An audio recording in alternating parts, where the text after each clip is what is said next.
Pierre était à Capharnaüm, et les collecteurs d'impôts, s'adressant à lui, lui dirent « Votre maître ne paie-t-il pas les 2 drachmes ?»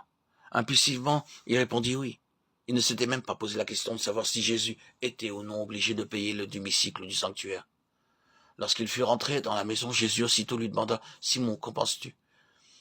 Les rois de la terre, de qui perçoivent-ils des taxes ou un tribut?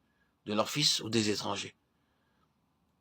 Simon répondit aussitôt « Des étrangers. » Jésus ajouta « Donc, les fils sont libres. » Jésus disait en effet « Pierre, la question n'est pas de savoir si je dois ou non payer cette taxe, ou bien si je suis obligé ou non de le faire. Ce n'est pas à nos yeux un détail insignifiant. Il touche au fait même de l'incarnation qui est primordial pour le christianisme. Il ne s'agit pas de savoir, voulait-il dire, si je dois payer ou si je ne dois pas payer. Mais qui suis-je? Suis-je ou ne suis-je pas le Fils de Dieu? Si je suis un homme, comme les autres hommes, alors je dois payer cet impôt.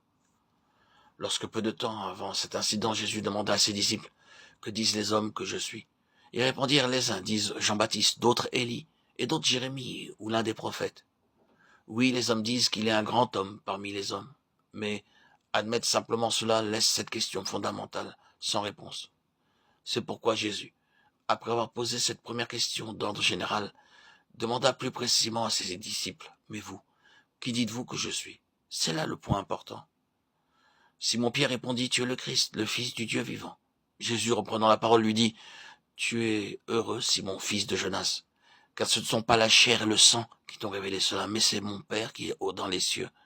Et moi, je te le dis que tu es Pierre, et que sur cette pierre, je bâtirai mon église, et que les portes du séjour des morts ne prévaudront point contre elle. » Matthieu 16, 16.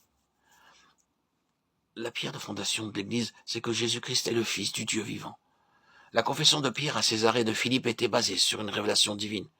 Mais maintenant, à Capharnaüm, il avait perdu de vue cet aspect si important. Cette taxe d'un demi-cycle avait son origine à l'époque reculée de l'Ancien Testament, lorsque chaque mâle israélite ayant atteint la maturité versait cette somme en signe d'expiation. La question était donc celle-ci. Jésus était-il uniquement un Israélite parmi tant d'autres, ou n'était-il rien de moins que le Fils de Dieu? La question fondamentale à laquelle on doit répondre, ce n'est pas de savoir ce que Jésus a fait, mais de savoir qui il est.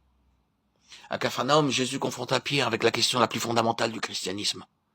Cependant, ayant montré clairement à Pierre que, puisqu'il était le Fils de Dieu, il n'était pas obligé de payer cette taxe. Et comme son geste pouvait aussi être un sujet de trouble pour les autres, il dit à Pierre « Va à la mer, jette l'hameçon, et tire le premier poisson qui viendra. Ouvre-lui la bouche, et tu trouveras un stataire. Prends-le, et donne-le-leur pour moi et pour toi. » Matthieu 17, 27. Nous voyons dans cela un autre principe qui nous est enseigné. Même lorsque notre position privilégiée nous libère de certaines obligations, nous ne devons pas nous en abstenir à cause des autres. La crainte ne doit jamais être le motif de l'abstention de nos privilèges spirituels. Mais nous devons quelquefois les mettre de côté, pour ne pas être une pierre d'achoppement pour les autres. Dans le cas que nous considérons, il était nécessaire pour le Seigneur d'arrêter Pierre, parce qu'il s'agissait d'un principe fondamental qui était en jeu. Mais lorsque Pierre comprit la leçon, le Seigneur a laissé faire les choses, afin de ne pas offusquer les autres.